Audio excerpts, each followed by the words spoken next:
The Elves and the Shoemaker. I can't go on, sighed the old shoemaker in despair one evening. We have no more money.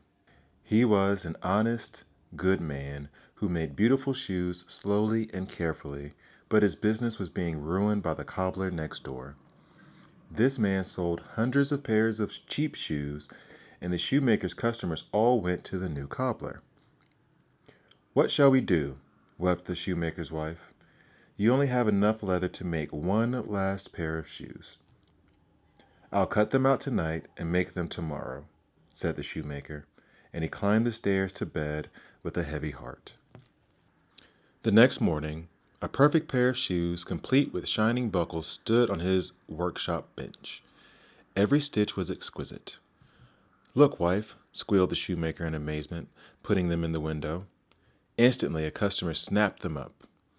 He paid so much that the shoemaker was able to buy enough leather for 2 more pairs.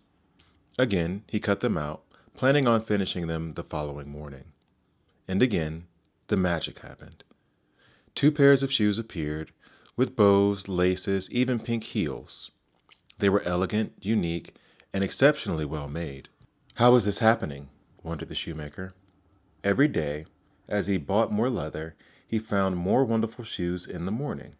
Soon, he was rich again. His customers flocked back, fed up with the new cobbler's cheap shoes that let in the rain and fell to pieces after being worn once. The cobbler, furious, left town. The shoemaker could hardly believe his good fortune. "We must stay awake and see who's helping us." That night, they hid in a corner of the workshop behind some coats and waited. At midnight, 2 elves clad in rags darted in. They began to cut and hammer and pierce and stitch the leather so skillfully and nimbly with their little fingers that the shoemaker gasped with astonishment. "Those little men have made us wealthy, and we must show them how grateful we are," whispered his wife. "Their clothes are so ragged they must be freezing from the cold. I'll make them shirts and warm coats, fancy waistcoats and breeches. I'll even knit them a pair of socks each. You can make them shoes."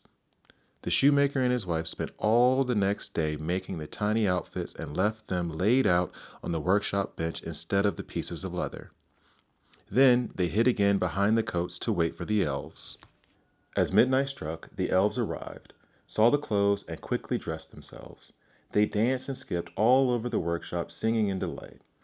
"Now we are so fine to see, no more will we shoemakers be." And they ran out of the shop, never to return.